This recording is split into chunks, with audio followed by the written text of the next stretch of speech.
Buenas tardes. Hoy iniciamos la segunda instancia de este ciclo de conferencias sobre argumentación y debate, este cuarto ciclo de conferencias en el marco del cuarto torneo nacional de debate de la Administración Nacional de Educación Pública. Este ciclo comenzó la semana pasada, el martes pasado, con una eh, charla acerca de herramientas de argumentación aplicadas al debate. Y hoy vamos a tener a dos expositores de lujo por todo el currículum y toda la experiencia que tienen en el mundo del debate y en la práctica también del debate, que nos van a estar hablando acerca de cómo se juzga un debate, conceptos y herramientas para oradores y jueces. Y esto para nosotros es muy importante porque muchas veces el tema de juzgar un debate se ve como algo importante solamente para los jueces. Pero es importante o hay que destacar que tener claro los conceptos acerca de cuáles son los criterios de juicio también es de gran utilidad para los oradores, para los debatientes, porque también les puede dar pistas o pautas de cómo organizar su discurso, cómo también organizarse como equipo, en fin. Bueno, pero ustedes no vinieron a escucharme a mí, sino a los expositores.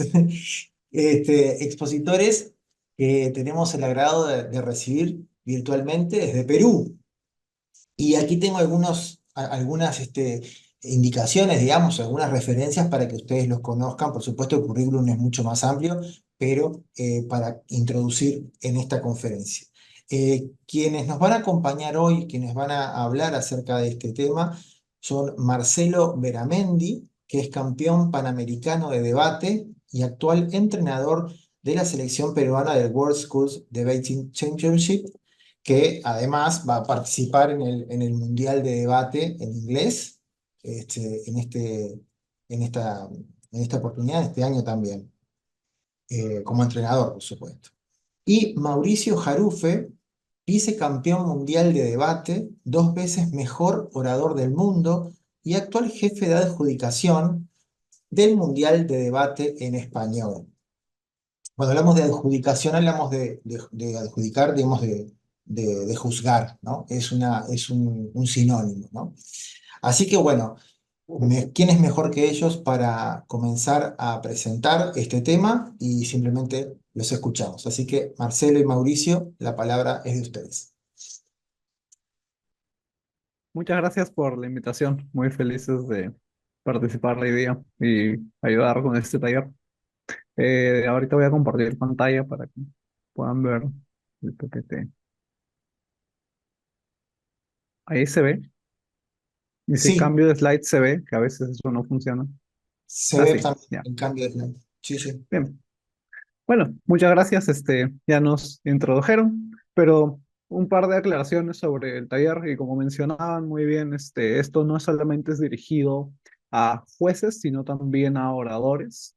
La idea de esto es que tanto quienes van a debatir como quienes van a juzgar se hagan una mejor idea de qué es lo que tienen que estar buscando hacer. O sea, en base a qué criterios va a estar siendo evaluada su performance. Entonces, esto ayuda tanto para que los jueces puedan decidir mejor a quién se le debe otorgar una ronda, para que sepan sobre qué deben hablar en la retroalimentación que se le da a los estudiantes y al mismo tiempo para que los estudiantes sepan cómo convencer a los jueces de que sus argumentos son los mejores. Por eso esto no es solo un taller para jueces, también sino para debatientes. Con Una, una eso dicho, interrupción, sí. una interrupción, Marcelo. Quizás si pudieras acercar, no sé si las demás personas, si pudieras acercar un poquito el micrófono para que se te escuche un poquito más fuerte. Mm, A ahí, ver, hola, sí, a ver, no sé si que te quede cómodo también, ¿no? Pero, sí, hola, hola, ¿se me escucha bien? sí, perfecto.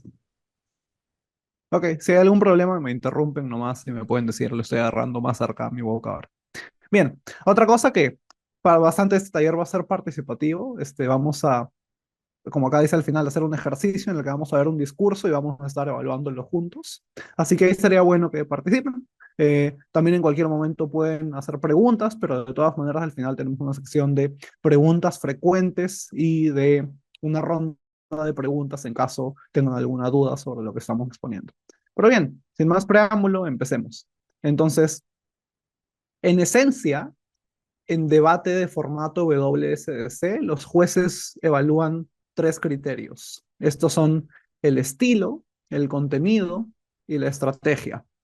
Estilo y contenido pesan 40% cada uno y estrategia pesa 20%. Pero esto es solo numérico, eso no quiere decir que estrategia sea la mitad de importante que el estilo y el contenido.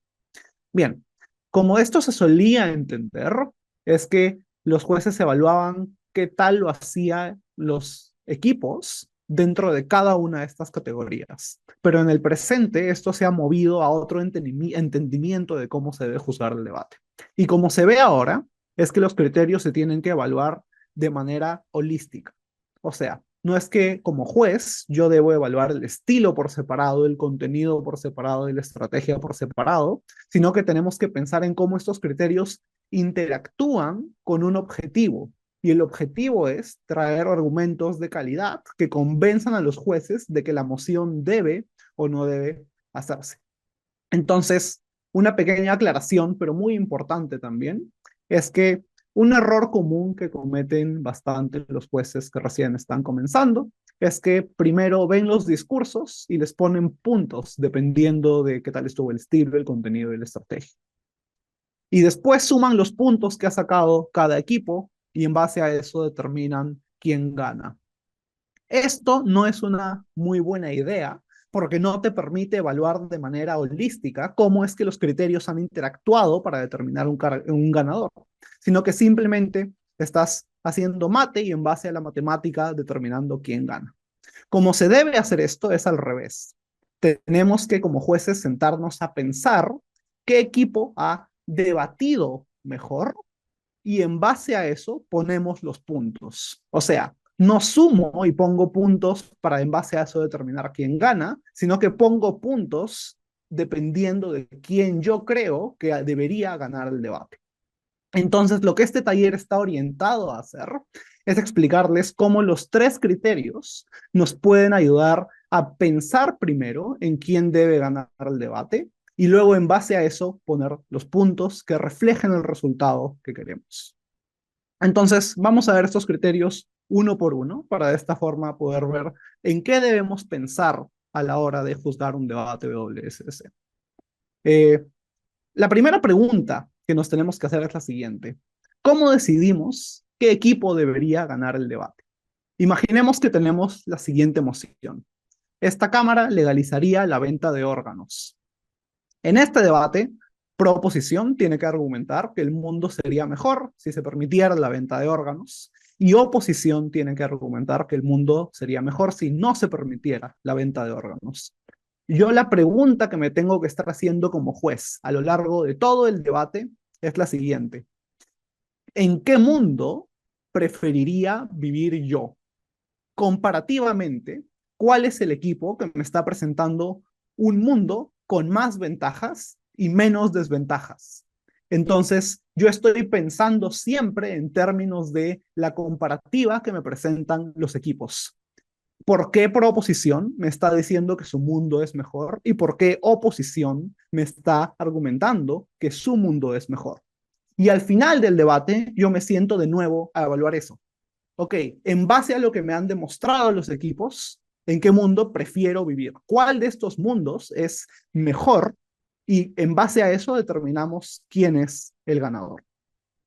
Otra aclaración importante acá, que es muy fácil como juez estar sujeto a opiniones subjetivas o a conocimiento específico que nosotros tenemos sobre ciertas áreas. Pero como tenemos que evaluar los debates, es desde la perspectiva del votante informado promedio. O sea, nos tenemos que poner en los zapatos de una persona que sabe conocimiento general sobre el mundo, por ejemplo, sabe quién es el presidente de los Estados Unidos, sabe cómo funciona un sistema democrático, pero no tenemos conocimiento hiperespecífico sobre, por ejemplo, la minería en Bolivia. Entonces, no podemos usar el conocimiento factual que tal vez nosotros tenemos por nuestra profesión para adjudicar el debate, sino que nos tenemos que poner en los pies y una persona objetiva con un conocimiento razonable sobre el mundo y en base a eso adjudicar. Bien, entonces, en términos de comparativa, lo que yo debo preguntarme a mí mismo es, ¿cuál de estos mundos que me presentan los equipos es mejor? Y es ahí donde entra el primer criterio, que es el contenido. El contenido se refiere a cómo podemos evaluar si un equipo ha demostrado efectivamente un argumento. Vamos a verlo a través de ejemplos. Entonces, digamos que un equipo me presenta el siguiente argumento para la moción. Esta Cámara nacionalizaría la industria farmacéutica. Entonces, separa oposición y dice lo siguiente. Esta política destruiría la investigación farmacéutica, ya que el Estado es muy ineficiente. Por lo tanto, el Estado no va a poder realizar las investigaciones necesarias para desarrollar nuevos fármacos. Este argumento, para una persona que tal vez no tiene mucha experiencia juzgando, puede sonar convincente, ¿cierto? La gente suele opinar que el Estado es ineficiente y que no va a hacer las cosas bien, pero carece de algo esencial, que es lo que en debate conocemos como razones, como mecanismos o como microprocesos.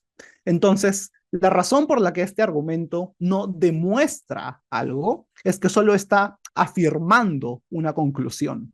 Está afirmando que el Estado es ineficiente y que por ende la nacionalización de la industria farmacéutica va a salir mal, pero no entra en detalle explícito sobre las razones concretas por las cuales el Estado es ineficiente.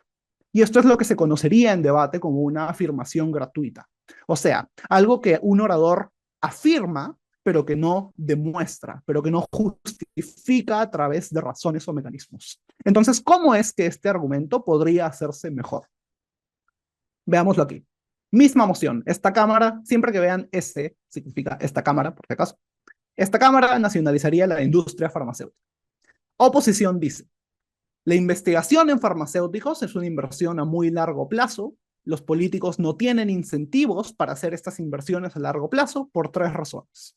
Primero, porque es incierto, porque no sabes cuándo se va a descubrir la medicina y un gobierno no va a estar 20 años, 30 años en el poder, entonces no puedes esperar a obtener estos resultados.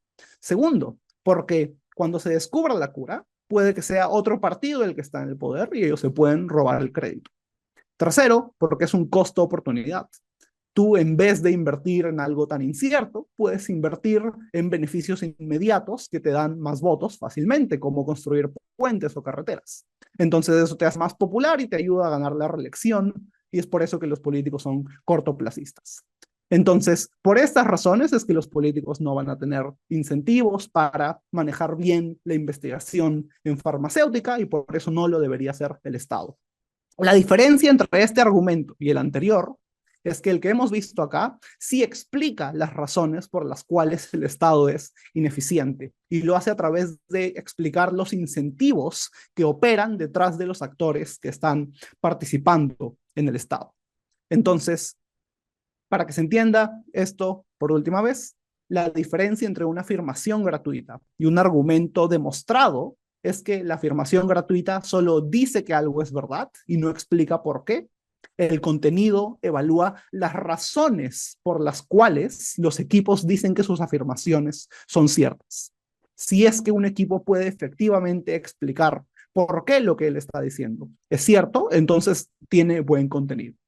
Veamos otro ejemplo al respecto, otra moción. Esta Cámara le pagaría un bono a los maestros por la buena performance académica de sus estudiantes. O sea que si el estudiante saca buenas notas, los maestros deberían recibir un bono. Proposición dice lo siguiente. Esto va a crear fuertes incentivos para que los maestros brinden una educación de calidad. Y oposición dice, esto es falso, porque lo que realmente hace esta política es crear incentivos para que los maestros inflen las notas de sus alumnos. Esta refutación, bueno, ambos argumentos en este caso, tienen el mismo problema que vimos anteriormente. Oposición me dice, los maestros van a inflar las notas en vez de hacer que enseñen mejor. Pero no me explica por qué es probable que ese sea el caso. Sigue la pregunta de por qué es más probable que inflen las notas artificialmente en vez de esforzarse más para que sus alumnos aprendan más. Entonces, para que este argumento funcione, oposición lo que tendría que hacer es mecanizar o justificar por qué es que su afirmación es verdadera.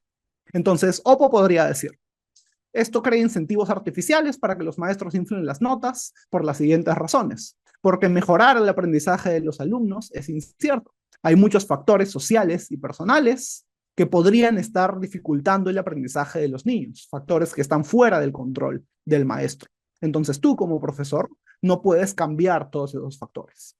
Y segundo, porque considerando la corrupción endémica de las instituciones, inflar las notas de los alumnos es simplemente mucho más fácil. Entonces, si tienes una vía sencilla, lo más probable es que tomes esa vía sencilla y certera. Y de esta forma están explicando por qué es más probable que tomen un camino en vez del otro. Entonces, esto más a detalle sería lo que ahorita conocemos como un análisis de probabilidad. Entonces estarían explicando por qué es más probable que ocurra la opción B que la opción A, pero esto es todo lo que se refiere a contenido. Entonces, para resumir, el contenido se refiere concretamente a cuál es la calidad de la justificación que le han dado los oradores a sus argumentos. En eso es en lo que nos tenemos que estar fijando cuando pensamos en contenido. Si hay alguna pregunta antes de pasar al siguiente criterio, la pueden hacer ahora. Y si no, la pueden hacer al final en la ronda de preguntas. Ok, bien, hacemos con estrategia. Esto se lo dejo a Mauricio. Hola, ¿qué tal? ¿Cómo están? Hola Es un Mauricio, gusto. bienvenido. ¿Me escuchan ahí? Sí, me escuchan bien. Qué bueno. Ya, bueno, nada, muy feliz de estar por aquí. Ahora está jugando Perú, entonces estoy aquí, pues nos hemos lo feliz e interesado que estaba en esta invitación.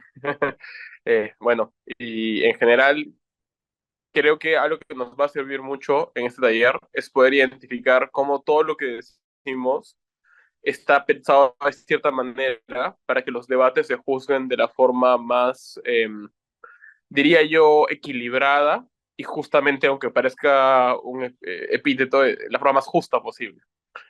¿Por qué?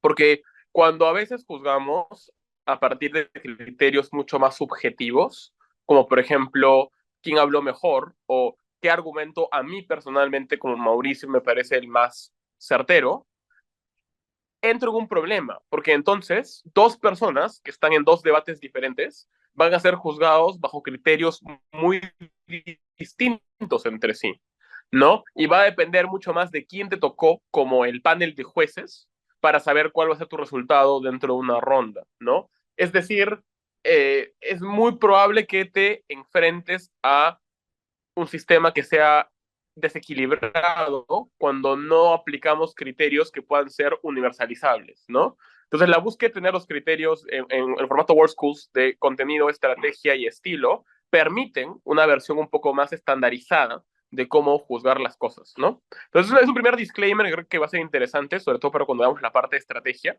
y la queramos aplicar. Pero el segundo disclaimer que me parece muy importante es que debate es una actividad que me parece muy interesante porque por un lado te da herramientas, me parece brillantes para el mundo de verdad. Yo enseño en un par de colegios y me gusta mucho que los chicos vean debate como una posibilidad de cuestionarse las cosas que parecen muy obvias sobre el mundo y analizarlas críticamente. Pero a la vez de estas herramientas, debate también es una competencia con reglas y estrategias en sí mismas, ¿no? Entonces vale la pena para mí verlo como cualquier otra disciplina, cualquier otra competencia, como, no sé, el tenis, por ejemplo, ¿no? Es decir, uno juega tenis, por un lado, porque va a ayudarlo en su vida en general, porque practicar un deporte es bueno para la salud, etcétera. Es decir, hay un propósito más allá de la actividad. Pero también cuando uno compite y es parte del tenis, uno quiere ser el mejor tenista posible, dentro de las reglas y expectativas que tiene el formato, ¿no? De un partido de tenis normal. Debate para mí funciona de la misma manera.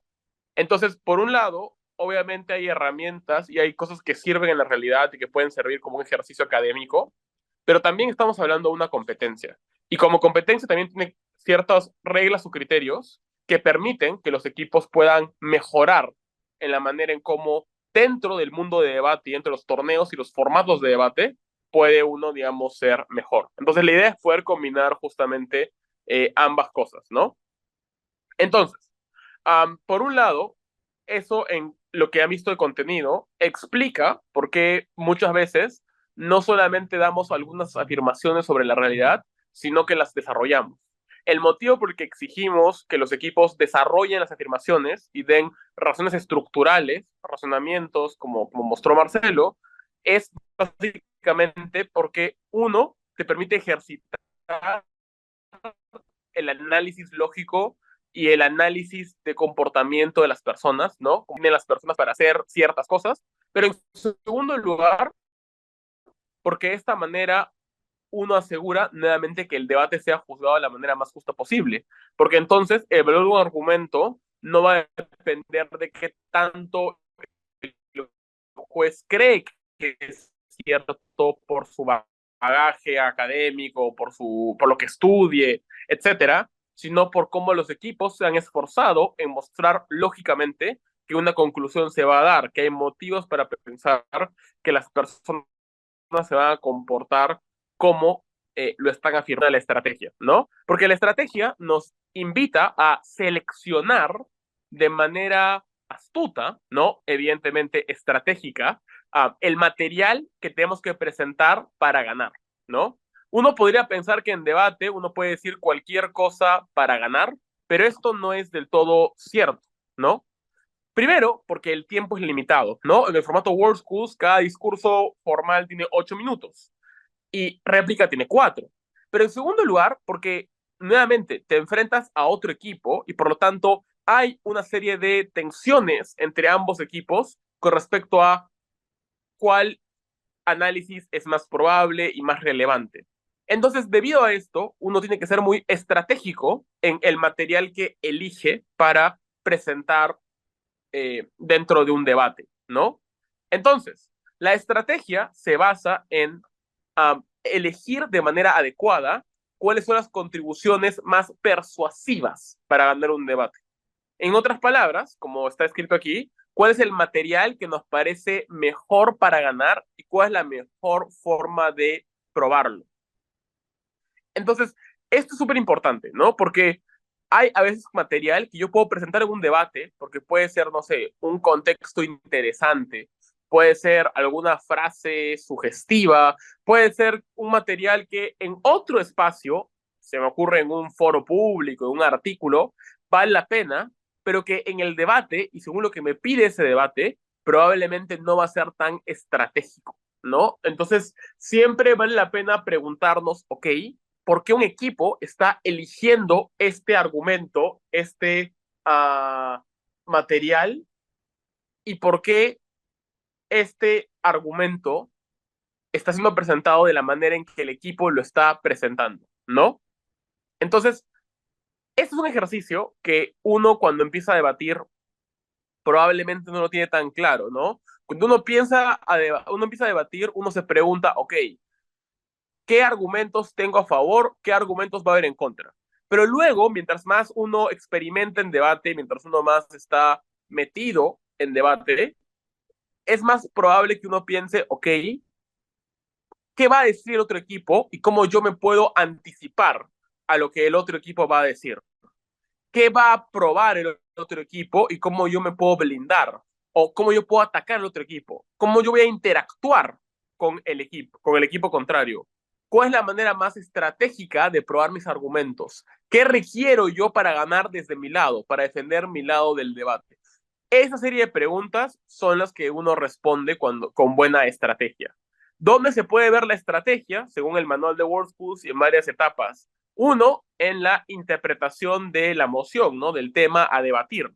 La manera en cómo yo interpreto o defino ciertas cosas puede ser de manera estratégica, ¿no? Por ejemplo, en la moción que Marcelo presentaba sobre darle un bono a los maestros, la pregunta es, ok, ¿de qué manera daríamos el bono para evitar el problema que Marcelo dice, ¿no? De inflar las notas? Una definición estratégica podría ser que vamos a tener un modelo en el que vamos a estar fiscalizando a los maestros por si es que de la nada empiezan a inflar todas las notas. O sea, voy a estar vigilando a los maestros para evitar que esto pase. Entonces, yo defino los términos de la moción, ¿no? También aquí contenido. Es decir, si yo me paro y hablo 3 minutos de un tema que no tiene nada que ver con la moción, he perdido tiempo de mi discurso. No he hecho el uso más estratégico de mi tiempo. Si yo tengo un discurso que está mal estructurado, por ejemplo, y donde hay material que es poco claro, también estoy siendo poco estratégico, ¿no? También se evalúa la consistencia entre argumentos, es decir, que yo pueda, o sea, que no haya contradicciones entre un orador y el otro orador, que todos en el equipo compartan la misma forma de ganar el debate. Lo importante, ¿no? Sabemos que el formato World Schools, igual si algunos no lo saben, probablemente unos talleres introductorios, hay la posibilidad de interpelar al orador que está dando su discurso por un breve periodo de 15 segundos, ¿no? Y hay que refutar una idea o defender algo que yo he dicho. Y esta interacción va a ser también evaluada en la estrategia, ¿no? Eh, y justamente creo que eso es lo que hace muy divertido debate, ¿no? Que es un juego de estrategias, ¿no? De leer al equipo contrario, de anticiparse a su material, de responder. Entonces esa parte de estrategia también hace que la actividad pueda ser muy entretenida, ¿no? Ahora vamos a ver ya un poquito más esto ejemplificado en el siguiente slide. Bien, ¿qué es lo que un debatiente estratégico debe hacer, ¿no? O debe saber? Primero, debe saber de qué va el debate y cuáles son las cargas que tiene que probar, ¿no? Por ejemplo, si la moción te dice, eh, esta Cámara apoya las protestas violentas a favor de los derechos de los animales, el lado de proposición tiene la carga de explicar que las protestas violentas son una buena forma de conseguir alcanzar estos derechos animales, ¿no? La carga de proposición no es solamente decir que los animales merecen derechos.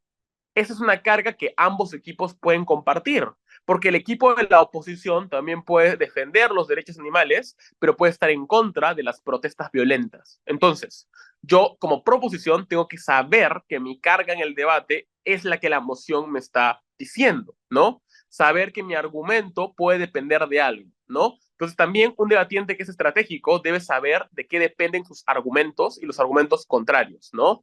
Mi argumento depende de probar que las personas van a actuar de cierta manera, ¿no? Como el argumento de Marcelo, ¿no? Depende de que los profesores vayan a actuar de mala manera en un contexto. Y probablemente la refutación de oposición va a decirme que los profesores más bien tienen incentivos para actuar bien. Entonces yo tengo que ya leer y saber de qué va a depender mi argumento para que un juez lo pueda comprar en el debate. También un buen debatiente en cuanto a estrategia va a poder identificar cuáles son los puntos de tensión que hay en el debate, lo que también se conocen como los puntos de choque, es decir, los puntos de controversia, el choque entre las dos posturas en el debate, ¿no? Por ejemplo, un punto de choque puede ser, es mejor que haya más Estado o menos Estado en la economía, ¿no? En la moción que Marcelo mencionaba de las farmacéuticas, probablemente el punto de choque va a ser si queremos que haya más o menos Estado, ¿no? Entonces también los puntos de choque e identificarlos es algo que un buen orador va a hacer en cuanto a estrategia. Hacer buenos puntos de información, como ya habíamos mencionado hace un momento, responder de forma adecuada e interactuar justamente con el material contrario, ¿no? Si yo me paro y refuto al equipo contrario diciendo que su argumento es inválido porque el orador habló muy bajito, esa no es una buena refutación porque no me estoy involucrando con el material. Estoy agarrando un factor circunstancial menor que es el tono de voz de un orador para desacreditar por completo su análisis, su lógica. Entonces ahí no estoy haciendo un buen involucramiento con el material contrario. Entonces debería buscar hacer eso, ¿no? De ahí pues, como decíamos un momento, un buen orador en cuanto a estrategia organizará bien los puntos centrales, las cosas centrales en el discurso y planificará bien los tiempos para que todo entre en el discurso. Si un primer orador hace un argumento en 5 minutos y se repite demasiado y apenas le quedan 40 segundos para el segundo argumento, entonces probablemente no ha hecho un uso estratégico del tiempo, ¿no? Vamos a ver eso con un ejemplo final y luego pasamos a ver estilo, donde Marcelo explicará un poco cómo se evalúa el estilo en debate. Creo que faltaba un slide más, no sé dónde está. Eh, Qué raro. Pero bueno, les cuento yo cuál es el ejemplo que tenía un poco planeado. El ejemplo que tenía planeado, igual fácil en la versión que la vamos a compartir, ya está esa actualización.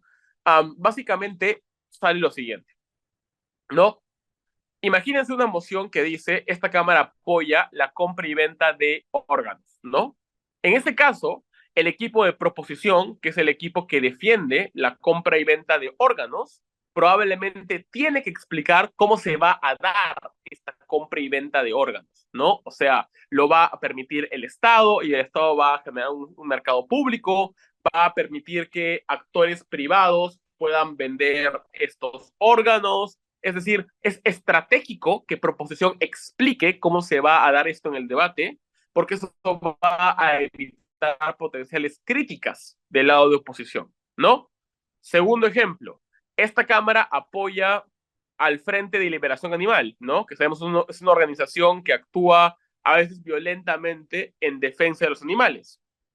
En esta moción es estratégico que oposición explique cuáles son los daños exclusivos de la violencia, ¿no? Si yo soy oposición en una moción que apoya al Frente de Liberación Animal, yo como oposición no tengo que negar los derechos animales, no tengo que negar que los animales merezcan protección. Mi carga en el debate es explicar que específicamente el Frente de Liberación Animal es un actor problemático porque usa violencia. Entonces, oponerme a esa violencia y a ese frente es la forma más estratégica de abordar el debate, ¿no? Un último ejemplo, si la moción es, esta Cámara se opone al auge de las apps de citas, ¿no? Sería poco estratégico que los equipos empiecen a hacer todo un análisis histórico de estas apps que no contribuye a su carga de prueba. Imagínense que en la moción de oponerse a las apps de citas, el primer orador de proposición gasta 5 minutos en explicar cómo se fundaron las apps de citas, en explicar quién fue el inventor de cada app, cómo entraron al mercado y ya. Ese dato, esa serie de datos, si bien son ricos en evidencia histórica, no sirven para justificar que te opones al auge de las apps de citas.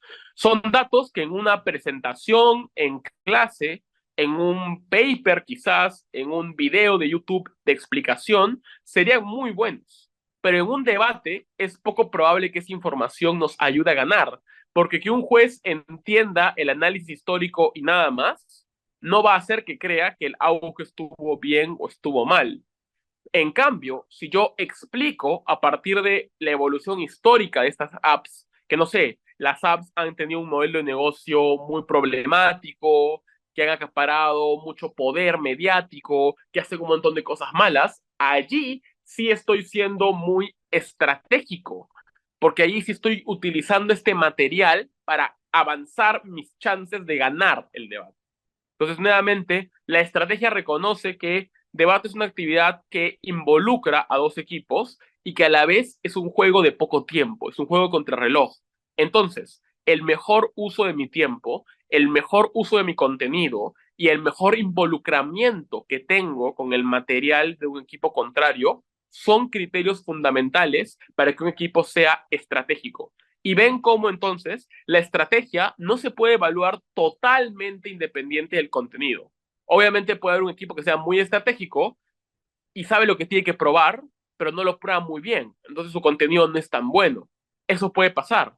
Pero reconozcamos que cuando enseñamos estas habilidades, ambas están muy de la mano. Y también lo van a estar con el estilo que va a mostrar ahora Marcelo. Bien, entonces el último criterio, como explica Mauricio, es el estilo. Hasta ahora todo lo que hemos visto se refiere a qué dicen los equipos, qué tan bien están justificando sus argumentos, qué tan estratégicos están siendo a la hora de distribuir su tiempo, qué tan bien cumplen con su carga de prueba. El estilo se refiere más al cómo los equipos están haciendo esto. Entonces, por ejemplo, cosas que entran dentro de estilo se refieren a la manera en la que los oradores se expresan en vez de al contenido o la estrategia de lo que están diciendo. Cosas como el volumen de su voz, la comunicación no verbal, si usan lenguaje corporal, si miran al público o el uso de recursos retóricos son los factores que se evaluarían en estilo. Pero en lo siguiente quiero ser muy claro, que es que hay ciertos factores que no entran en estilo. Esto es especialmente importante si debatimos en un idioma que no es nuestro idioma nativo. El acento y el uso de localismos en nuestro discurso es algo que no debe ser tomado en cuenta en lo absoluto, porque en debate en general, incluso en torneos en castellano, van a debatir contra oradores que vienen de muchas partes del mundo hispanohablante. Pueden ser oradores con acento español, con acento mexicano, con acento peruano, argentino, y nada de eso debe influir en qué también estamos evaluando la retórica de un debatiente, porque sería injusto, ¿cierto? Que alguien simplemente sea penalizado porque a su juez subjetivamente le gusta más el acento español que el acento venezolano. Entonces es por esa razón que no se debe tomar en cuenta el acento geográfico con el que los oradores hablan. Nada de eso debe importar. Lo que sí debe importar es que también están conectados el estilo con el contenido de lo que están diciendo. ¿A qué me refiero? Así como la estrategia y el contenido interactúan, el estilo y el contenido también interactúan. ¿De qué manera? Si yo estoy haciendo un argumento sobre por qué las condiciones en las cárceles son demasiado malas y por qué tenemos que invertir más en la rehabilitación de los prisioneros, sería mala idea que yo esté feliz al momento de hablar de esto. Sería probablemente más efectivo que yo lo esté diciendo de una manera indignada, en la que estoy molesto por los abusos a los derechos humanos que se están cometiendo. Otro ejemplo, si yo estoy hablando de arte o si estoy hablando de cine o de cosas que le traen bienestar a la gente, si estoy hablando de un plan que va a aumentar la calidad de vida de muchas personas, tal vez sirve más que yo esté emocionado por lo que estoy comentando. Y eso es algo que de hecho no muchos oradores hacen, el intentar conectar la emoción que intentan transmitir con el contenido de lo que están diciendo. Por ejemplo, sería mala idea que si yo estoy hablando de eutanasia, me muestre contento a la hora de hablar. Probablemente un tema sensible como ese debería adoptarse con un estilo mucho más cauto y tranquilo. Entonces, es por eso que al inicio hacía énfasis en que ninguno de los criterios se evalúa en aislamiento, sino que tenemos que ver cómo están interactuando entre estos. Específicamente, estilo es dos cosas. Uno, que se entienda claramente al orador, es decir, que el volumen de su voz sea suficiente, que se entienda bien lo que dice porque pronuncia bien. Pero segundo, y este es el punto avanzado que les mencionaba, también importa que el estilo, la forma en la que está hablando, vaya de la mano con el contenido de lo que está diciendo. Última aclaración importante sobre estilo. Este nunca debería ser la única razón por la que un equipo gana un debate. O sea, yo como juez nunca debería explicar a la hora de la decisión la razón por la que ganó proposición fue porque leyeron menos sus notas, fue porque hicieron más contacto visual o porque hablaban más bonito. Y la razón de esto es que un estilo que a alguien le parece que es bueno, a otro le puede parecer no tan bueno. Es un criterio un poco más subjetivo que el resto y por eso es importante que lo evaluemos en métricas más claras, objetivas y definidas, como el uso de recursos retóricos, la comunicación no verbal, el volumen de la voz y la conexión entre la emoción que transmito y el contenido de lo que digo. Pero no debemos dejar influenciarnos por cosas como, pucha, este orador habló muy rápido y eso a mí personalmente no me gusta mucho, así que creo que debió hablar un poco más lento. Eso sería importante si el orador habla tan rápido o tan bajo que es incomprensible, pero siempre y cuando se le esté entendiendo lo que dice, entonces no deberías castigar a alguien por una preferencia subjetiva en cuanto a cómo prefieres que hable la gente. Bien, con eso dicho, esto probablemente también lo vean en otros talleres, pero me pareció importante aclarar qué hacen los jueces cuando el debate ya terminó. Entonces, ¿cómo funciona el formato World Schools? Esto funciona de la siguiente manera. Los jueces se retiran a deliberar, o todos salen de la sala y se quedan los jueces, dependiendo de lo que digan los organizadores. Y el juez principal lidera una discusión. Y en esa discusión o deliberación, cada juez tiene que explicar qué equipo cree que gana y por qué cree que ese equipo debería ganar.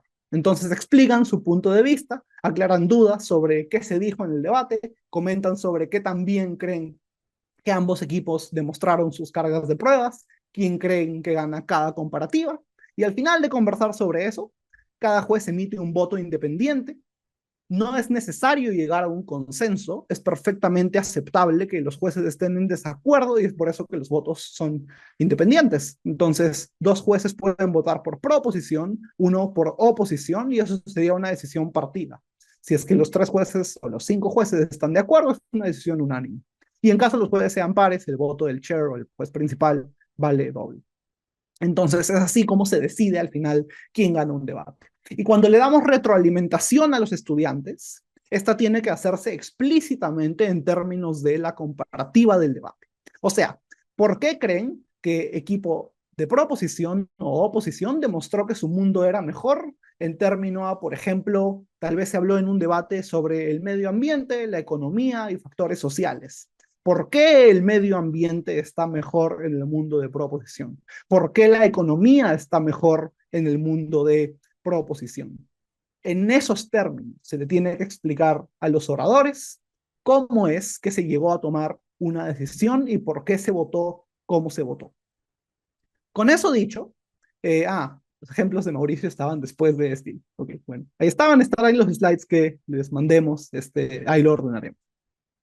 Bien, vamos a ver un breve ejemplo de un discurso que dura 7 minutos, que es un discurso que, bueno, hace un par de años era bastante famoso, no sé qué tanto lo sé ahora, pero la moción es la siguiente. Esta Cámara cree que América Latina debe abrir las puertas a los refugiados. Esta Cámara cree que América Latina debería abrir sus puertas a los refugiados. Vamos a ver el discurso del primer orador de proposición. Esta es la final del TODI, que es creo que el segundo torneo hispano universitario más grande e importante del mundo. Esto fue como en el 2017, creo. Pero repito, la moción es esta Cámara cree que América Latina debería abrir sus puertas a los refugiados. Y lo que quiero que hagamos ahora es que prestemos atención a los distintos clashes o puntos de choque de los que este orador habla. O sea, quiero que anoten qué argumentos está presentando, cuáles son las distintas conclusiones a las que llega en su discurso y que al final comentemos sobre qué también creen que justificó cada una, qué razones usó para justificar cada una y en base a eso hacer una evaluación del discurso. Lo podemos pensar en cuanto a los 3 criterios. Entonces, repito, quiero que evaluemos la calidad de los argumentos de este orador, que también justifica todo lo que dice, que también justifica sus conclusiones y que al final conversemos sobre cómo los 3 criterios interactuarían con el discurso de este orador. Por última vez, la moción es: esta Cámara cree que América Latina debería abrir sus puertas a los refugiados. Vamos a ver el speech. Si no se escucha o si hay un problema, me avisa. Personas desplazadas por las más horribles razones. Personas desplazadas por guerra, personas desplazadas por calentamiento global, personas que no tienen dónde ir, que no tienen familias, y si las tienen, mueren en las barreras esperando entrar a sus países, Creemos que América Latina tiene la obligación moral y debería abrir sus puertas en serio para salvar vidas de miles de personas. Ahora, ¿a qué nos referimos y quiénes creemos que son los refugiados? Básicamente creemos que son todos los seres humanos, todas las personas, familias, padres, hijos, que han sido desplazados por la fuerza, tanto como por guerras, como ocurre actualmente en Siria, como por otros motivos, por ejemplo, refugiados ambientales que ocurran por procesos, por ejemplo, de desertificación en Australia. Todas las personas que son removidas a la fuerza de su país. Y básicamente, ¿a qué nos referimos con que América Latina debería abrir sus puertas en serio? Es increíblemente simple. Uno, creemos que no es exclusivo, creemos que todos los países deberían abrir sus puertas, pero el debate está particularmente enfocado en América Latina. Y dos, no creemos que la cantidad de refugiados que deben aceptar sea ilimitada, como cualquier tipo de migración. Creemos que cada país en América Latina debería aceptar una cantidad proporcional a su capacidad económica. Ese es el modelo que ocurre, por ejemplo, en la Unión Europea. Creemos que Alemania acepta 80.000 refugiados, Polonia acepta 10.000 refugiados, y de tal forma se establecen los límites, pero que todo país está obligado a cumplir con esos límites. Obligación moral incuestionable de aceptar a estos refugiados, y dos, porque hay beneficios para ellos y para el país. Sebastián les va a hablar sobre cómo eso es bueno para las relaciones internacionales en largo plazo y en el gran esquema. Así que, sin más retraso, empezaré mi argumento sobre cómo hay una obligación moral, sin duda, de que debemos ayudar a estas personas. Y empezamos con el siguiente análisis. Creemos que los estados son construcciones absolutamente arbitrarias, basadas en fronteras históricas y básicamente sirven un propósito únicamente utilitario. Pero no solamente eso, creemos que el concepto de dónde naces es absolutamente arbitrario. Nadie elige dónde nace y no creemos que nadie debe estar condenado por esto. Básicamente, el hecho de que nadie esté condenado por esto y que las barreras solamente sirven para ayudar a la gente, significa que lo único que importa, en verdad, es la humanidad común. Y esa es la razón por la cual existen los países, para proteger el concepto de humanidad. Más allá de que si existen o no, esa barrera está en el propósito de ayudar a las personas intrínsecamente. Básicamente hay que hacernos la pregunta entonces, ¿qué pasa con los refugiados? ¿Son obligados a escapar? ¿Por qué son obligados? Porque están desesperados. Sus familias están muertas, sus instituciones destruidas, sus casas incendiadas. Básicamente están condenados a una vida de miseria. Decimos que estas personas mueren en las fronteras esperando ayuda, con sangre en sus manos, sin dónde ir. Creo que es una situación increíblemente trágica y devastadora para ellos. Pero ¿por qué deberíamos ayudarlos, considerando el análisis que les acabamos de brindar? Por tres motivos fundamentales. Uno, que básicamente existe una indiferencia arbitraria de que no debemos indignarnos por su sufrimiento, porque uno, básicamente, nadie elige dónde nacer, y particularmente en esta situación en específico, lo único que hay que hacer es dejarlos entrar, algo increíblemente fácil.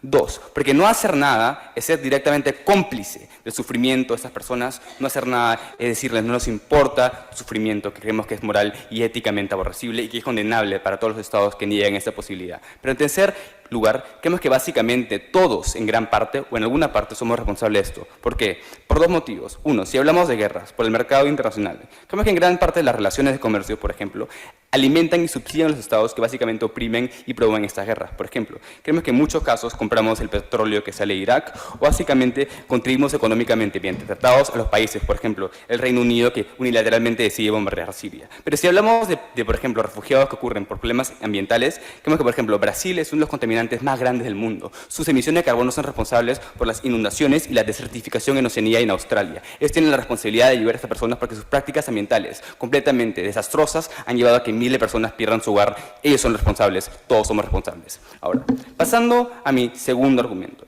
Y básicamente aquí les voy a explicar específicamente cuáles son los beneficios para los refugiados y en particular para los países. Dos áreas, empezando con la primera. Básicamente creemos que en el status quo, América Latina es uno de los únicos continentes que pueden ayudar con facilidad a esas personas y por lo tanto creemos que la responsabilidad moral recae sobre nosotros. ¿Por qué? Porque los países que usualmente ya suelen ayudar a los refugiados, los continentes que usualmente ya suelen ayudar a los refugiados, en primer lugar ya están saturados de estos, pero no solamente eso, sino que en esos países, ahorita mismo, hay un gran sentimiento de discriminación e islamofobia, discriminación por donde vienen, discriminación por su identidad intrínseca. Creemos que eso es particularmente negativo. Creemos que básicamente en estos estados ya existe una gran ola de odio hacia ellos. Trump quiere bloquear la entrada de todos los musulmanes y todos los refugiados a su estado. David Cameron sustancialmente reduce la cantidad de refugiados que entran en el Reino Unido cada año, lo cual es moral y éticamente condenable. Pero no solamente eso, tenemos incluso candidatos como Le Pen en Francia, que con su retórica incendiaria y nociva alimentan el odio y los crímenes de odio que ocurren contra los refugiados en sus continentes. Tú. Hablando de retórica, dígame por qué yo soy culpable si mis mandatarios deciden no recibir refugiados. Uno, no creemos que el daño, no creemos que va a haber ningún daño sustancial a las personas en esos países, pero dos, creemos que, como les expliqué y como en mi análisis claramente presenté, la barrera que hace un Estado es moralmente arbitraria. Fueron creados mediante procesos históricos de colonización y etcétera. Existe una obligación moral de preservar la humanidad común, y ese es mi primer argumento que tu punto completamente ignora. Ahora, seguiré con lo que estaba diciendo. Y como decía, en esos países, en esos continentes, por ejemplo en Europa, la retórica incendiaria y el odio y la islamofobia hacen que América Latina esté en una posición única para ayudar, porque son los únicos que tienen la facilidad para hacerlo, porque nosotros no discriminamos contra estas personas, porque no tenemos ningún conflicto con estas personas. Es más, creemos que la inmigración usualmente suele ser bastante buena. Así que, si consideramos, y eso es increíblemente importante, si consideramos que América Latina es el único continente que no se encuentra, uno, saturado, dos, tiene capacidad, porque no creemos que 80.000 personas, 10.000 personas, 5.000 personas sea una gran carga económica para el Estado, creemos que la responsabilidad moral, por ser las únicas personas que pueden ayudar a esas personas sin algún costo excepcional, recae sobre nosotros. Y adicionalmente un pequeño punto, y acá iba cómo eso nos beneficia a nosotros, creemos en todo caso aceptar refugiados puede ser beneficioso a largo plazo para estas naciones. Creemos que, por ejemplo, migraciones de, por ejemplo, desde China o Japón han alimentado en gran parte el contenido sociocultural y la sociedad multicultural de esos países. Creemos que la migración china ha sido increíblemente valiosa para desarrollar la cultura peruana, y creemos que en todo caso la migración puede servir a largo plazo para consolidar lazos no solamente fraternales, pero lazos de hermanos con hermanos de otros países que han sido desplazados. Creemos que en todo caso eso es capaz de alimentar relaciones internacionales, como les hablará Dazo, pero inclusive a un nivel social, promover una sociedad multicultural que es increíblemente beneficiosa para todos y enriquece el bienestar social de las personas en nuestros países. ¿Qué les he traído hoy día como el primer ministro? Uno, cómo existe una obligación moral indudable de ayudar a las personas más vulnerables, destrozadas, cuya vida ha sido aniquilada por las guerras, por el calentamiento global, y que no tienen ninguna otra opción si es que desean sobrevivir. No hacerlo sería ser cómplices en su sufrimiento. Y adicionalmente, cómo los beneficia a ellos y nos beneficia a nosotros. Muchas gracias. Bien. Me gusta mucho este video porque yo también he tenido, cuando yo comencé a debatir, me mostraban videos de oradores como Luis Enrique Selacurt, que es quien acaban de ver. Entonces yo también me criaba con estos videos. Entonces es un muy buen video para diseccionar como las tres cosas importantes dentro del discurso, ¿no? Contenido, estrategia y pues estilo están estrechamente vinculados para que el discurso funcione bien. Entonces, ahí podemos tener un momento de micro abierto, pueden levantar la mano y sugerir. Vamos con cada cosa. No sé qué, por ejemplo, qué elementos de el contenido pueden resaltar en este discurso. A ver qué se nos puede ocurrir. Vamos a dar unos minutitos. Igual no hay problemas, estamos recién comenzando.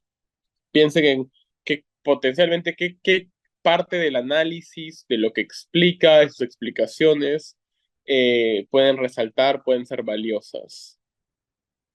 A ver si alguien puede poner también por el chat si les es más cómodo. Ahí está, puede ser por voz o por el chat. Exacto, exacto. Por ejemplo, en el primer argumento, ¿no? En el argumento moral, ¿no? ¿Cómo Luis Enrique quiere probar que hay un deber moral de ayudar a estas personas? ¿Qué cosa dice ahí que puede ser importante? ¿Qué se les ocurre? Yo voy a romper el hielo diciendo algo previo, Mauricio, mientras van pensando, que también hay algo anterior que es importante y es que define los términos, porque comienza también diciendo qué entendemos por un refugiado, ¿no? Que antes de comenzar sus líneas argumentales, me parece muy importante y muy atinado la definición de los términos clave, que es lo primero, digamos, una de las primeras cosas que aparece en el discurso. Quería hacer ese comentario antes de pasar al análisis de las líneas argumentales, de las razones, de todo lo que... Ya, eso me parece que está bastante bueno, y eso es importante. Y eso en parte lo podemos ver en el criterio de estrategia, como lo podemos ver en el criterio de contenido. Porque creo que una pregunta importante de abrir las fronteras en serio a refugiados implica preguntarnos quiénes son estos refugiados y en qué contexto van a verse en la necesidad de acceder a estas fronteras, ¿no? Y qué involucra en la materialidad abrir las fronteras. Y esto es súper importante porque pueden ver que Luis Enrique no hace una definición de diccionario, no cuenta una historia, es muy estratégico en cómo determina cuáles son los puntos básicos, ¿no? Del debate. Por ejemplo, explica cómo se va a ver esta apertura de puertas, lo cual le da mucha credibilidad porque podemos pensar que es algo realista, ¿no? Que es lo que podría pasar en muchos países de la región. Pero también da algunas características de cómo son los refugiados y por qué eso los ayuda a tener una buena justificación para ser aceptados, ¿no? Eh, Creo que eso va a ser Buenas, importante, ¿no? Alguien más ahí escuché ahí, alguien dijo algo, creo. sí, no sé si se Sí, escucha bien, buenas. sí, por Que otro punto supuesto. importante que me pareció en su presentación, el tema no solamente de definir a los refugiados, sino también apelar a la idea de frontera y la artificialidad de la frontera, porque también termina apelando a lo que es el ser humano como ser humano habitante del mundo y no de una región o un lugar. Entonces, creo que eso también es uno de los puntos fuertes que maneja. Exacto.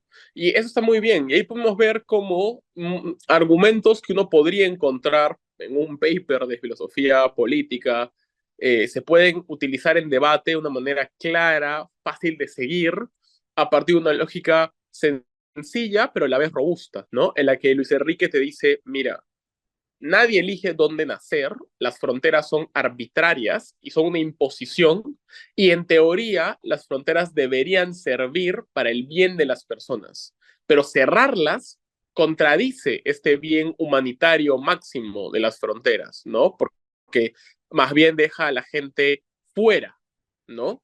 Las deja sufriendo. Entonces, notemos que ahí hay una explicación lógica bastante clara de por qué hay un deber moral. Y noten que hay varias explicaciones en el discurso de Luis Enrique que prueban el deber moral. O sea, Luis Enrique no solamente afirma que hay un deber moral, que podría ser una afirmación interesante, sino que te da motivos convincentes para pensar que la afirmación es correcta, ¿no? Te dice que hay una lógica arbitraria en las fronteras, que las fronteras deberían servir para ayudar a las personas, que muchas veces las personas han sido cómplices de la mala situación de terceros, que los países han sido cómplices. O sea, te da muchas explicaciones razonables para pensar que hay un grado de responsabilidad y que hay un deber moral de ayudar a estas personas, ¿no? Es más, te dice que aun si tú personalmente no has sido cómplice, si tú permites que esta gente sufra en la frontera, también estás siendo cómplice. Entonces, miren cómo hay varias capas que muestran justamente cómo el argumento funciona, ¿no? Ahí, por ejemplo, exactamente, es justo lo que decía Valen, ¿no? Que me parece bastante, bastante bueno, ¿no? Y noten lo estratégico que es frasear las cosas de esta manera. Y ahí pueden ver cómo los tres criterios se van vinculando entre sí, ¿no? Es decir, es un argumento que tiene un buen contenido porque está analizando lógicamente por qué hay una responsabilidad moral y da motivos robustos para pensar que es cierto. Es un argumento estratégico, porque probar que hay un deber moral y que es un deber moral fuerte y darle cierto tiempo a este argumento hace que para el panel digan, ok, este es un buen motivo para que gane este equipo. Porque cuando tú dices que hay un deber moral, lo que estás haciendo, en otras palabras, es imponerle la carga al otro equipo y le dices, lo que tú haces es inmoral, porque hay un deber moral de ayudar a los refugiados, ¿no? O sea, es una carga que Luis Enrique le está poniendo al otro equipo. Pero también el argumento tiene un buen estilo, porque frasear este daño como ser cómplices de violencia dice mucho. O sea, este fraseo nos genera una imagen muy fuerte en la cabeza, ¿no? Otra parte de muy buen estilo, creo que es cuando Luis Enrique, por ejemplo, habla de las condiciones de los refugiados, ¿no? Que es un poco lo que también decía Bernardo hace un momento, ¿no? Es decir, cuando define a los refugiados, los define en términos de casas incendiadas, vidas perdidas, sufrimiento, o sea, te transporta a el contexto encarnado de la migración forzada y te hace pensar por qué es tan imperante, tan urgente que ayudemos a estas personas. Entonces, en su discurso, esas tres cosas están vinculadas entre sí, ¿no? Que es un poco lo que también decía Jessica, ¿no?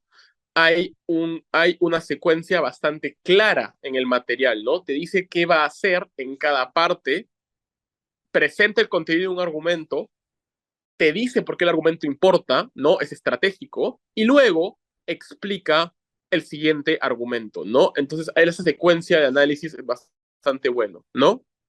Y exactamente lo que dice Valen también es importante en la estrategia, ¿no? O sea, en otras palabras, le estamos vendiendo la idea de que en el mundo de oposición estamos siendo poco empáticos, que la medida de oposición, que es no abrir las fronteras, es una medida poco empática. Y es una carga difícil, es decir, probablemente oposición va a tener que hacer dos cosas, ¿no? O va a tener que negar que está siendo poco empático y explicar que igual su argumento empatiza con estos refugiados, o va a tener que hacer lo que en debate y en filosofía y muchas cosas se llama bite the bullet, ¿no? Morder el anzuelo. Va a tener que aceptar que sí, quizás están siendo poco empáticos y van a tener que explicar que hay algo que es más importante, no sé. Pero ya es una carga que Luis Enrique le ha puesto con mucha fuerza, ¿no? Entonces creo que ustedes bien están identificando de forma bastante inteligente cómo esas definiciones, como ese tipo de explicación, como esta lógica bien astuta que utiliza, sirven para que sea un argumento, un caso persuasivo. Y como eso está involucrando a esos tres criterios, ¿no? No sé, Marcelo, ¿qué opinas? Tú que has sido entrenado por Luis Enrique, incluso has tenido ese privilegio. Sí, estoy completamente de acuerdo. De hecho, este discurso me acuerdo que lo vi yo también hace años y sí, ahora siempre lo uso cuando doy talleres o incluso cuando estoy dando workshops sobre adjudicación. Y de hecho, para contenido, estrategia y estilo, me parece que este es un gran discurso por las mismas razones que dice Mauricio. Conecta muy bien esos tres criterios y hace que realmente se entienda cómo se debe adjudicar. Entonces, algo que también quería recalcar, aparte de lo que dijiste, es el hecho de que no solamente es retóricamente bonito, sino que esa retórica está sustentada por una lógica detrás. Entonces, cuando habla sobre obligaciones morales, cuando habla sobre el sufrimiento de los refugiados que están siendo bombardeados y sus casas se están destruyendo, no solamente dice pobres refugiados sufren mucho, sino que conecta esa idea con otras afirmaciones y junto todo eso construye un argumento. Dice, los refugiados están sufriendo muchísimo, describe ese sufrimiento y después explica ese sufrimiento es inmoral porque los bordes son arbitrarios y nadie debería estar siendo condenado por algo que no ha decidido. Entonces, como tú no eliges dónde naces, si estás sufriendo por haber nacido en un dado lugar, eso es injusto y tenemos la obligación moral de ayudar a la humanidad común.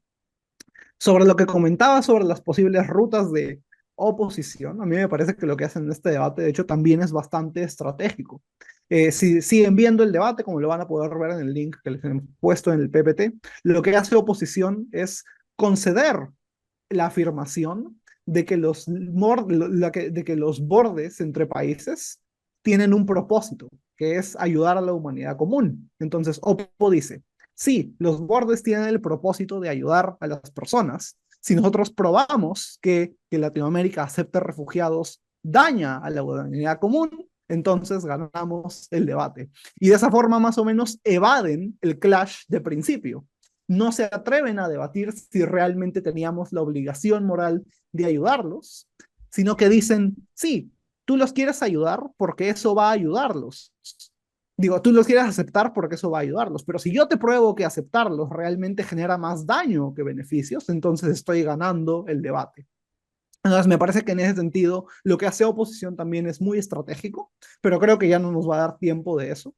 De hecho, creo que ya nos hemos pasado la hora y todavía no hemos acabado la sección de preguntas frecuentes, así que eso lo pueden ver en el PPT que les vamos a mandar. Lo puedo mostrar de todas formas aquí. Eh, entonces acá hay una parte de preguntas comunes para jueces principiantes que están aprendiendo a juzgar. Pero aparte de eso, creo que es más importante hacer una ronda de preguntas para ver si hay algo que no ha quedado claro, si tienen dudas sobre alguna de las cosas que hemos hablado hoy. Cualquier duda es bienvenida. Todos fuimos novatos alguna vez. Yo creo que podría tomarte unos minutos si quieren completar lo de las preguntas frecuentes, no sé cómo Ok, quieren ustedes, está todo bien, no hay ningún problema ok, ya, me parece bien. Son bastante concretas y sencillas en realidad. Sí. Entonces, dale, ¿tú quieres empezar?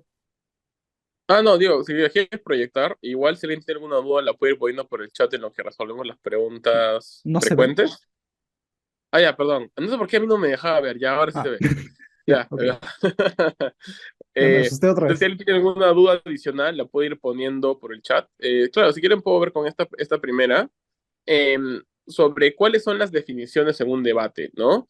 Y como ya les decía antes, una definición en un debate tiene que tener un propósito, ¿ok?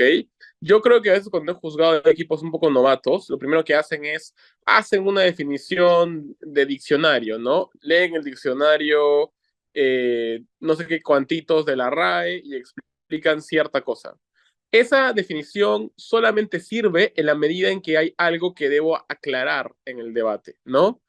Yo no tengo que definir lo que es una frontera, porque probablemente todos en la audiencia saben que es una frontera, pero sí tengo que definir cómo son los refugiados, porque eso sí puede ser algo, una definición que esté puesta en disputa, porque la forma en la que yo entiendo que es un refugiado puede ser muy distinta a otras personas.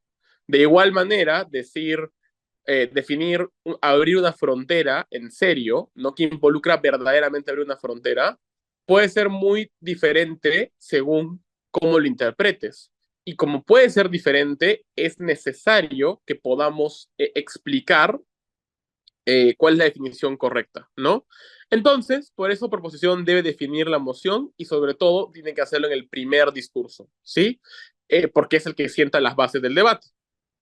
Y las definiciones deben ser razonables y permitir un debate justo entre ambos equipos, ¿no? Una definición que es poco razonable, esa definición que la hago con trampa, ¿no? La hago para convencer al panel de que tengo la razón, pero lo hago de mala fe. Por ejemplo, la moción, esta Cámara prohibiría la clonación, claramente es un debate que quiere, que versa sobre la clonación a especies, sobre todo a seres humanos, ¿no? Sabemos que hay esfuerzos por querer replicar cierto material genético, tejidos, de células, etcétera, para replicar a seres humanos. ¿Ok? Si esa es la definición esperada y la definición razonable, sería muy poco adecuado, sería de mala fe, diría yo, definir el debate como prohibir la clonación de discos, ¿no? Primero, porque muchas veces la clonación de discos ya de por sí es ilegal, pero dos, porque se aleja muchísimo del debate en concreto que queremos establecer, ¿no? Entonces, no tendría mucho sentido que esa sea la definición del debate, ¿ok? Entonces hay un ejemplo claro de una definición que debe ser cuestionada. Y según lo que los manuales te piden, la manera en la que cuestionamos una definición es que el primer orador de oposición debe decir, mire panel, la definición que ha dado el equipo de proposición en el debate es injusta o es poco razonable por el siguiente motivo. Pero nuevamente, esta suerte de lucha por definiciones no suele ser muy común en debate, porque la mayoría de veces los equipos se supone van a ser razonables en dar una definición. Entonces esto no es algo que debería pasar todo el tiempo, ¿no? De hecho, casi nunca debería pasar. Los jueces no les gustan mucho los debates de definiciones por obvios motivos, ¿no? Porque son debates un poco más aburridos. Entonces esto solamente debe pasar cuando la definición sea muy poco razonable, ahí tiene sentido que, que intentemos impugnarla, ¿no? Sí. Bien, pasemos a la siguiente. Antes una cosita. De hecho, antes eran bien comunes los debates de definiciones. Ahora, por suerte, se ha hecho bastante énfasis en que eso no debe ocurrir tan seguido. Y la cultura de cómo definir ha mejorado bastante, así que eso es algo bueno, pero de todas formas es algo que sirve decirle a los alumnos la retroalimentación para que no se vuelva a caer en los errores. Exacto. Bien, ya. Siguiente pregunta frecuente. Estaba en torno a los modelos de los equipos. Entonces, hay mociones que requieren que tu equipo tenga un plan sobre cómo vas a ejecutar una moción. Por ejemplo, esta Cámara haría X, esta Cámara privatizaría la educación, esta Cámara legalizaría la venta de órganos. En este tipo de mociones, tú puedes traer un modelo o un plan sobre cómo vas a implementar esta moción. Entonces, si legalizas la venta de órganos, como explicó Mauricio en la sección de estrategia, tú puedes decir que los órganos los va a comprar y vender el Estado, por ejemplo, y se van a subsidiar para que más personas puedan acceder a ellos y que no van a estar sujetos a impuestos, a compra y venta de órganos. Entonces, en este tipo de mociones es tanto permitido como recomendable que los equipos traigan un modelo en el que dicen no solamente voy a hacer lo que dice la moción, sino que te expliquen a detalle cómo lo van a implementar. Y suele ser conveniente hacer eso para cubrir posibles ataques de oposición. La calidad de tu modelo y que también interactúa con el otro equipo se evalúa dentro del criterio de estrategia.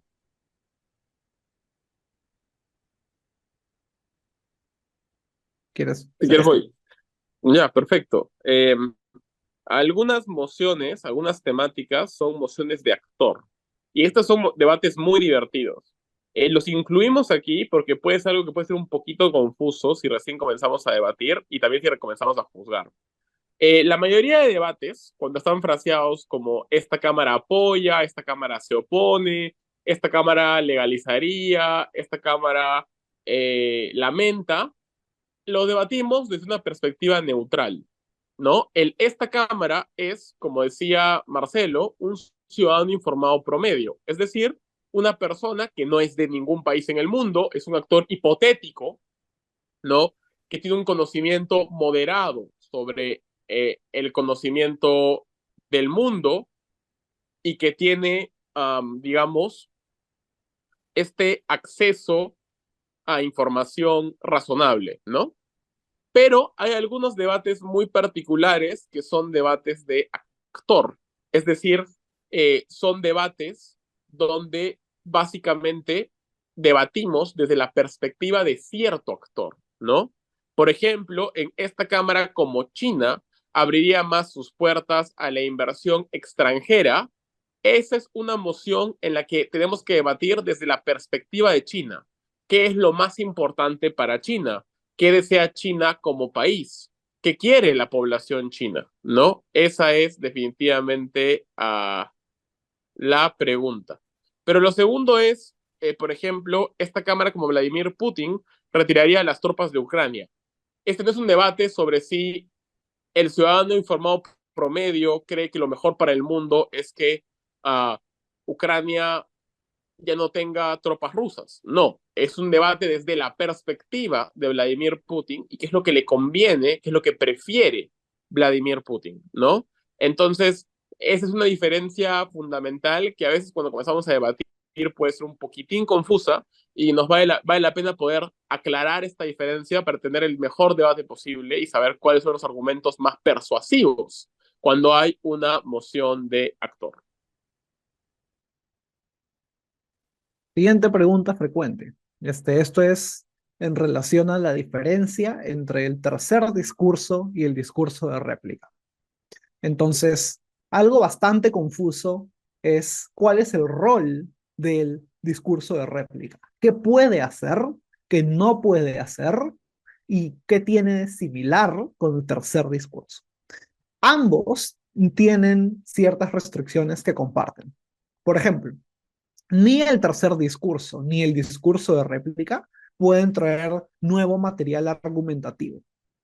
Por ejemplo, si el primer orador y el segundo orador de Propo hablan sobre los impactos ambientales y económicos de la moción, tú en el tercer discurso no puedes hablar de otro tema completamente distinto. Entonces, digamos, primero y segundo hablan de temas sociales. No puedes traer un argumento ambiental en el tercer discurso. De la misma manera, tampoco lo puedes hacer en el discurso de réplica. No puedes meter nuevos argumentos que no has traído previamente. Lo que sí tiene permitido el tercer discurso es profundizar el análisis de argumentos anteriores que el equipo ya ha mencionado.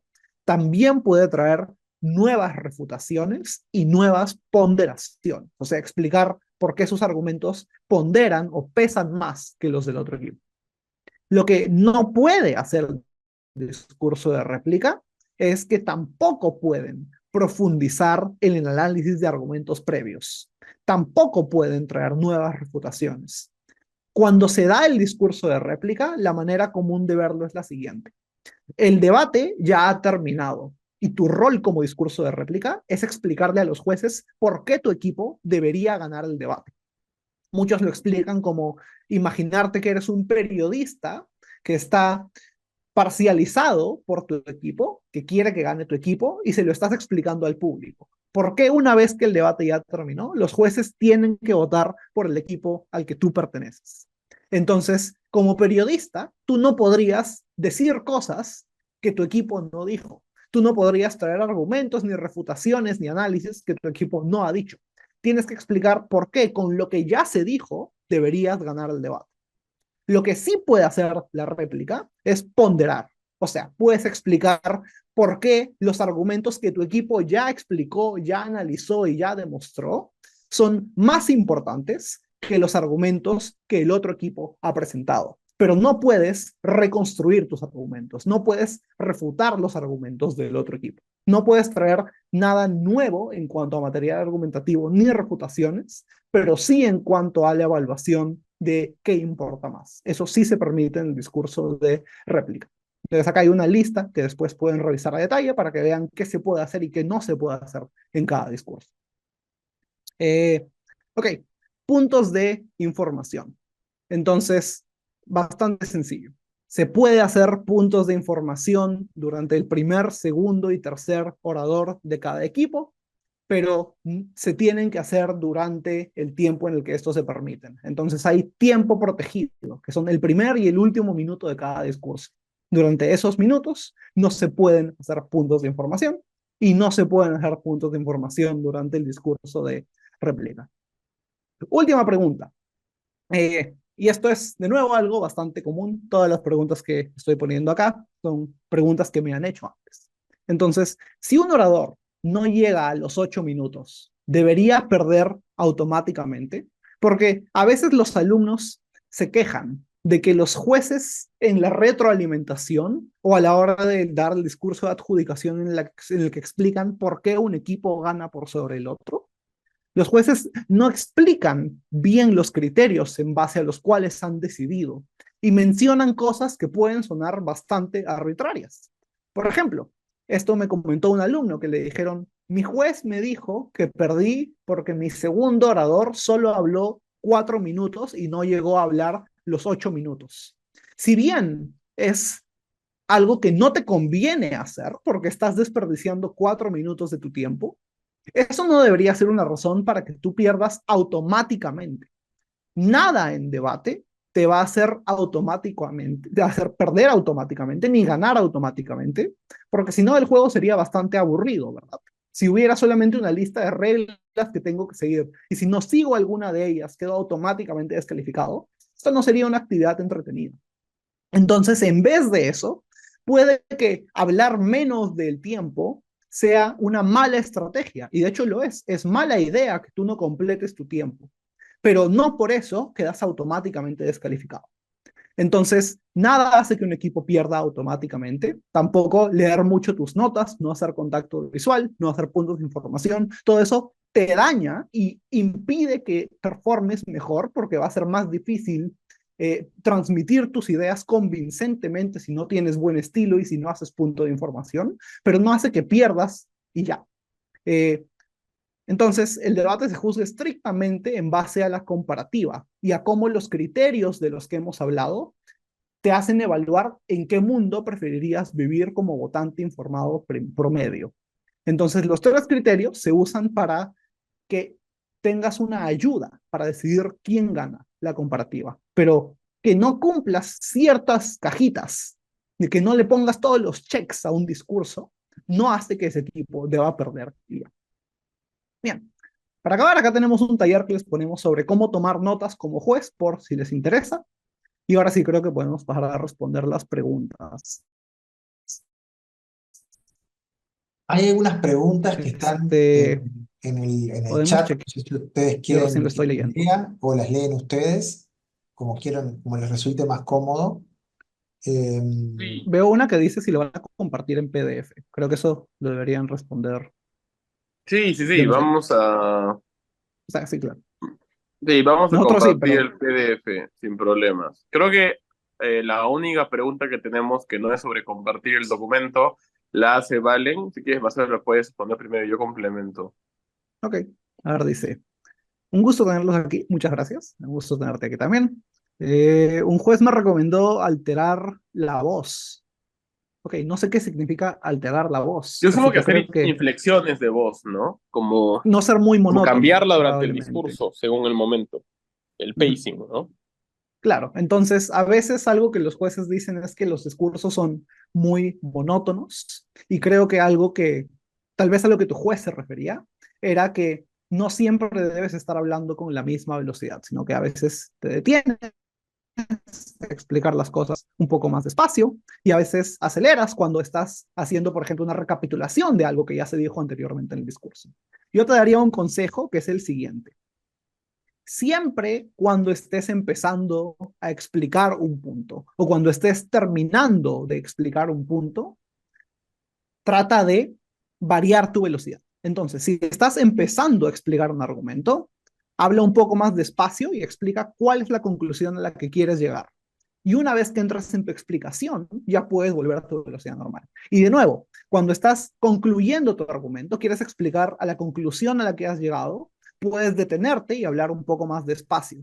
Porque a veces se hace énfasis no solo subiendo o bajando el tono de voz, sino también variando la velocidad con la que hablas. Porque ese cambio en cómo la gente escucha las cosas hace que se pongan más atentos de frente, como que si están dormidos, te prestan atención de nuevo porque ven que algo ha cambiado. Es como si tú estás viendo una pantalla en blanco y negro con solamente estática y estás viéndola ahí súper aburrido porque no hay nada, ¿no? Pero de pronto salen colores, te va a despertar y vas a pensar por qué está pasando eso. Entonces creo que eso sería probablemente a lo que su juez estaba refiriendo y ese sería mi consejo. Mauricio, no sé si tú tienes algo que agregar.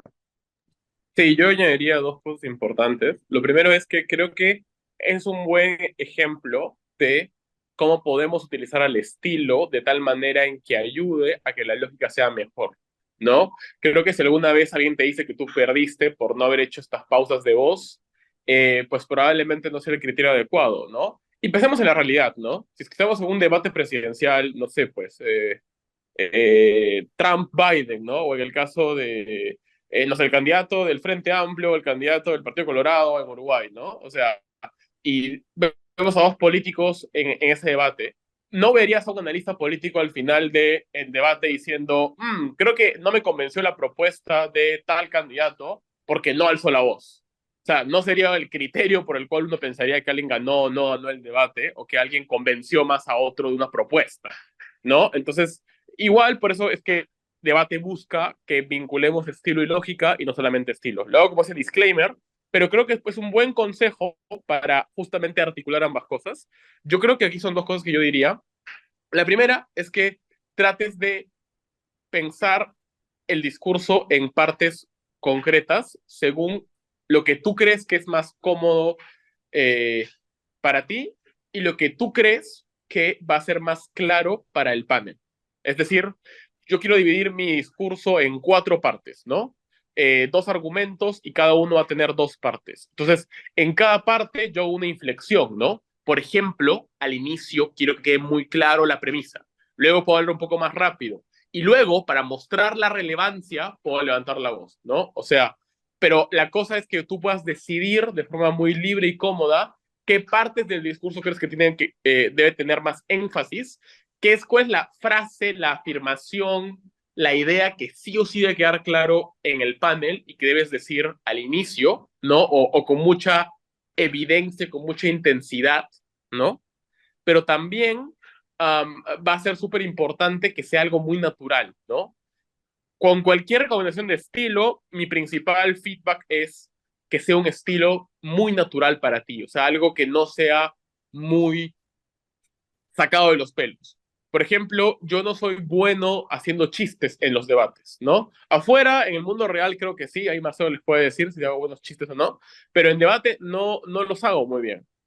Pero en cambio, creo que debate, mi estilo me sirve ser muy solemne o muy dramático o muy intenso o tratar de usar las palabras de una manera en que sean muy persuasivas. Eso me es más cómodo. Entonces, igual puede ser con la inflexión. Probablemente yo no puedo hacer un discurso eh, que, por ejemplo, tenga un tono de voz que en un momento sea muy ligero, muy cómodo, muy suavecito, no me sale. Mi estilo involucra probablemente más intensidad en la voz, ¿no? Ser muy detallado cuando algo me molesta en un discurso, ¿no? Como la injusticia, qué sé yo. Entonces, lo importante es que leas dónde crees que está tu estilo y que puedas practicar.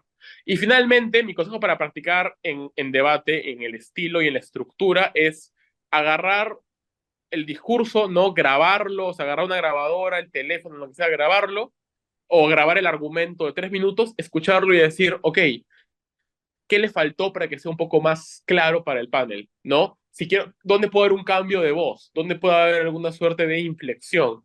Entonces lo puedo volver a grabar un par de veces más y así he practicado por qué 20 a 25 minutos y he trabajado mi estilo. Entonces, una pequeña práctica así de 25 minutos de grabar un discurso o un extracto de discurso y repetirlo un par de veces con recomendaciones propias o de alguien más puede ser una buena idea de mejorar justo en la inflexión, en elevar, bajar la voz, en la que puede ser el tono y todo eso, ¿no? Un comentario más sobre estilo, que es justo lo que decía Mauricio, que tienes que encontrar qué es lo que se te acomoda mejor a ti. Exacto. Porque incluso cuando ves videos del mundial escolar en YouTube, por ejemplo, si buscan WSDC debate, les van a salir cientos de videos de debates del mundial. Entonces, algo que notan es que distintos países tienen estilos bastante diferentes. Por ejemplo, los oradores de Singapur son notablemente bastante monótonos, pero perfeccionan esa monotonía en el punto en el que suenan como robots súper agresivos, como máquinas analíticas de matar. Entonces, sí, no hacen muchas inflexiones y no son muy dramáticos y no hacen demasiados recursos retóricos, pero son tan agresivos que intimida y funciona. Entonces, no tiene que necesariamente ser algo que te juegue en contra si ves que te está costando mucho superar. Obviamente, siempre es bueno explorar variedades de qué te conviene más cuando estás empezando a debatir, pero una vez que reconoces qué estilo se te acomoda mejor, puedes perfeccionarlo para que sea el estilo que te funciona a ti. Sobre eso quería también responder la pregunta que nos hace Carolina, que es, la monotonía no tendría por qué ser un problema si es que tenemos argumentos ricos en información. Entonces, yo creo que la respuesta ahí es la siguiente. Tenemos que tomar en cuenta que los jueces son humanos. Entonces, los torneos suelen ser largos, pueden durar días, y después de haber juzgado 10 rondas pasadas, si se paga un orador y se pone a hablar súper bajito, súper monótono y súper aburrido, y no varía su tono de voz en ningún momento y no hace ninguna inflexión y todo el discurso es así, el juez se va a distraer porque ya juzgó 10 rondas, ya se quiere ir a su casa, está con sueño. Entonces, si bien en teoría el juez igual debería tomar en cuenta lo que está diciendo el orador, que tú con tu estilo aumentes la probabilidad de que el juez te escuche, siempre es recomendable, porque los jueces al fin del día son humanos y te conviene intentar hacer todo lo que esté en tu baraja para que el juez te crea a ti y no al otro equipo. Otra respuesta también sería el que a veces el estilo nos puede ayudar a vender puntos que sin buen estilo el juez no nos habría comprado. Por ejemplo, Cuando Luis Enrique, en el discurso que les mostramos, dramatiza y explica con ejemplos la situación de los refugiados en zonas de guerra, probablemente es más creíble que nos lo compremos con cómo lo dijo, que si solamente hubiera dado una pequeña lista y lo hubiera dicho de forma súper monótona, en los refugiados están muriendo y eso es malo.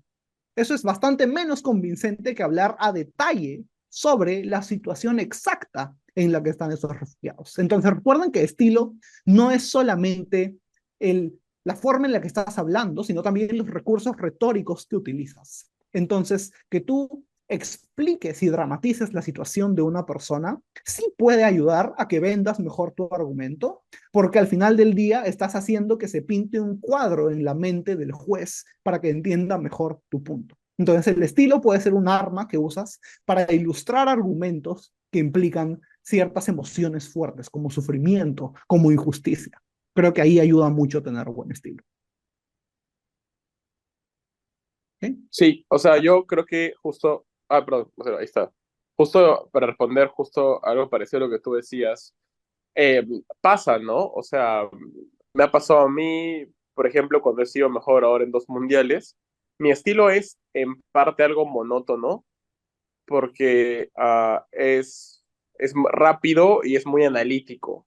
Entonces yo ya sé que probablemente ese estilo es el mío y ya está, pero sí al menos trato de que las palabras que digo, aun cuando sea un tono monótono, muestren algo muy claro, muy detallado, algo que retóricamente sea eh, convincente, ¿no?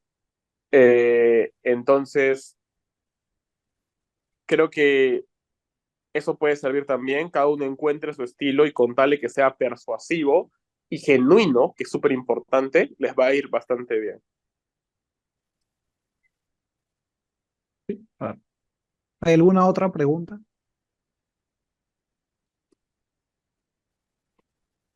Ok, veo otra. Ya. ¿Cómo adjudicarle cosas negativas al equipo contrario, como la falta de empatía en el equipo de oposición cuando vimos el debate?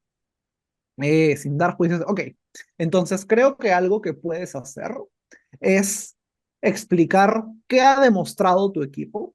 Por ejemplo, si tú eres oposición y tú dices, esta moción va a dañar la economía del país, digamos que traes un argumento explicando.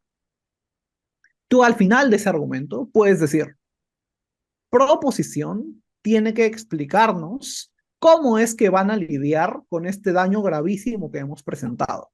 En mi discurso he probado por qué la economía se destruye si pasamos la moción. Ellos ahora están con la carga de prueba de refutar mi argumento. Entonces, una manera es simplemente pensar en a qué conclusiones he llegado a mi discurso y tirarle la pelota al otro equipo. Yo ya te presenté un argumento que explica por qué va a pasar tal situación. Tú me tienes que explicar por qué esa situación no va a pasar, como asegurándote de que el otro equipo no ignore tu argumento. Y de hecho algo que hacen los equipos muy fuertes es que después, si el otro equipo no interactúa con tu argumento o lo ignora, les llaman la atención por eso. Entonces, si yo soy el segundo orador y el otro equipo no refutó a mi primer orador, me pararía y diría, el primer orador de oposición ignoró brutalmente todo el análisis profundísimo que trajo mi equipo en el primer discurso. Ahí les hablamos sobre cómo la moción iba a destruir la economía, ahí les hablamos sobre cómo las minorías se iban a ver afectadas y ellos no nos han dado ninguna respuesta. Creemos que esto es vergonzoso, por favor respondan en nuestro caso, algo así. Entonces, prestar atención a qué puntos está ignorando el otro equipo y resaltarlos para que al juez tampoco se le pase. No sé si te referías a eso.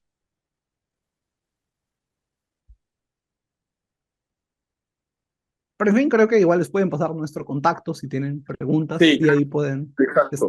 Y, pueden escribirnos. siempre es bueno hacer eso en debates, ¿no? Como imponer una carga de prueba, ¿no? Decir como un equipo o sea, un equipo tiene que defender cierta cosa que puede ser problemática, o un equipo va a tener esta afectación importante en el mundo, ¿no?